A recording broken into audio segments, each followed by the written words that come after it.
The Earth Beneath Our Feet, written by Karina Sanchez. Table of Contents: Our Earth, Layers of the Earth, Our Moving Earth, Volcanoes, Destruction and Rebirth, Earthquakes, Earthquake Faults, Measuring Earthquakes, Glossary, Index.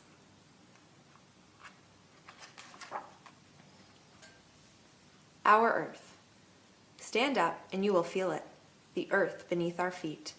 We cross its desert, climb its mountains, and sail its waters. But in many ways, the earth is full of mystery. Sometimes it shakes or blows fire. For ages, humankind has tried to learn more about the earth. Geologists are scientists who study the earth. They can't go inside the earth, but they have ways of learning about the parts we cannot see.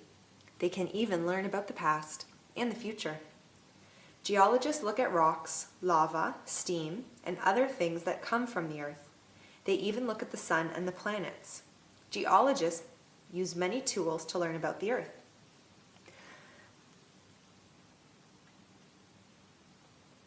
Many years ago, the earth shook with earthquakes and raged with fires. Over time, the earth has changed, but it's not finished changing. Even today, it continues to shift, rumble, and even explode.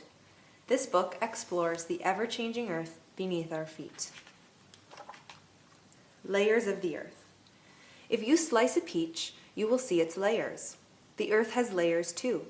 The crust is the outside layer, made of rock and soil. The crust covers the entire surface of the earth, even under the ocean.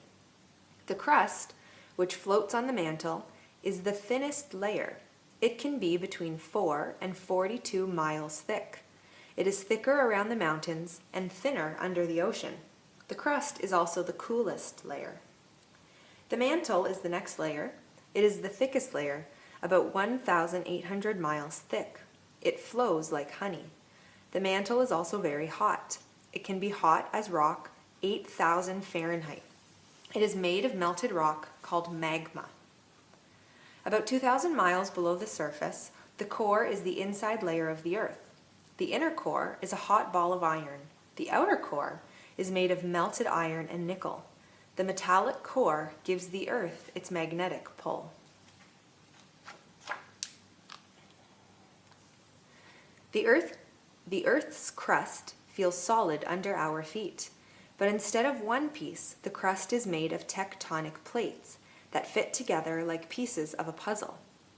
These plates float on the mantle's layer of magma.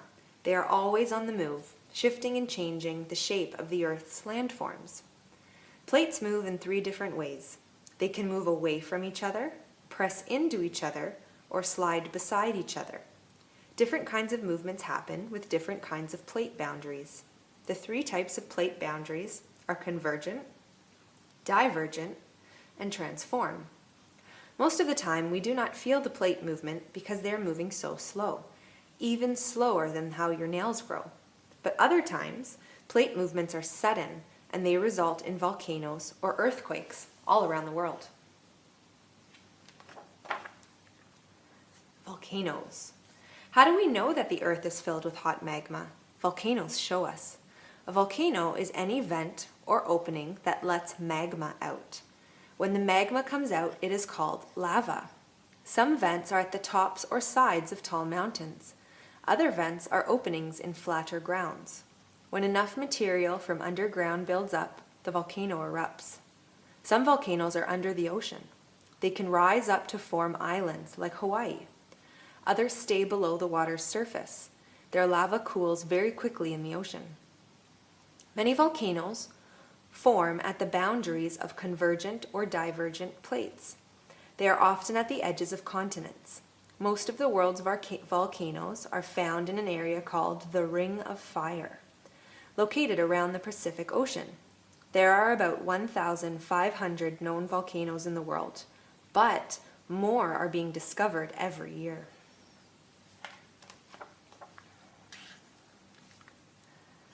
A volcano's power is amazing.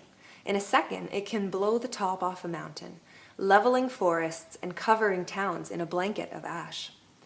Volcanoes give us pieces of this hot, melted layers inside the earth. They tell us about the earth beneath our feet.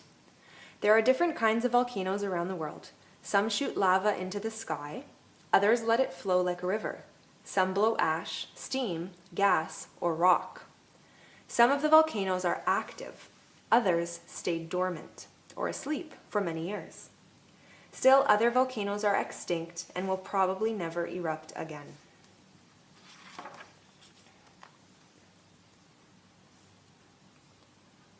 Destruction and rebirth.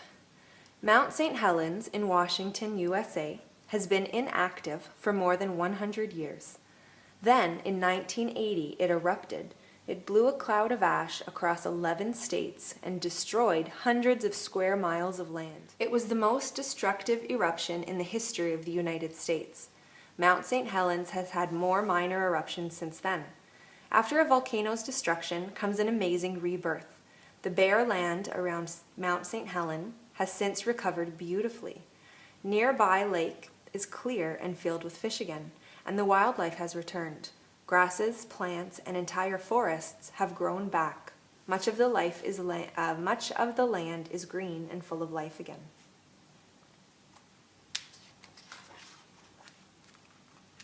Earthquakes. The earth begins to shake and roll like a carnival ride. Dishes fly off shelves, walls move, roads crack, and bridges bend. It's an earthquake!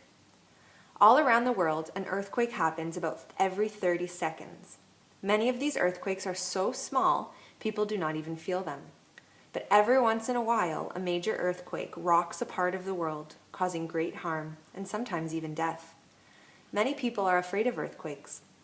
But the shaking does not usually hurt people. It is more often the things that fall and break from the shaking that does.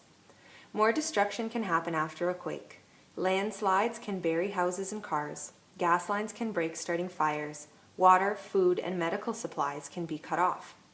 Most earthquakes last less than a minute. One of the longest earthquakes ever recorded lasted 4 minutes. Yet this is enough to destroy a city. Often the destruction can last for days. Aftershocks, or smaller earthquakes that come after an earthquake, can happen weeks and even months after the original earthquake. Earthquake faults.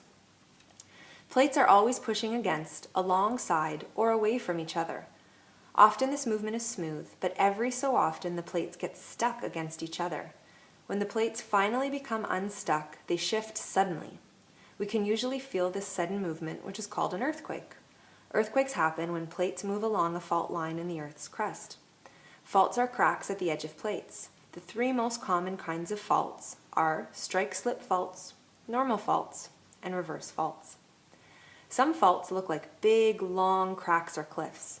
Some faults cannot be seen at all. After an earthquake, plates settle into new positions. This settling procedure causes more trembling, called aftershocks. Quakes are strongest right when the plates rub. This underground spot is called the focus. The place on the Earth's surface above the focus is called the epicenter. Like volcanoes, most earthquakes happen around the Ring of Fire. Land in this area may have earthquakes again and again as plates shift and move. Measuring earthquakes. Movement in the Earth is called seismic activity. Geologists learn about earthquakes by studying seismic activity. Earthquakes send waves through the Earth's crust. This is why earthquakes can be felt for miles and why they can cause damage far from the epicenter. Geologists have found different kinds of waves that make different motions, up and down, rolling, or side to side. A machine called a seismograph measures the shaking at the Earth's surface. It also tells about volcanoes and movements in the Earth layers. Geologists can tell where earthquakes will happen, but not when. By continuing to study movements in the Earth, they hope to be able to predict earthquakes. It will be one more step towards unlocking the secret of the Earth beneath our feet. Glossary. Index. The end.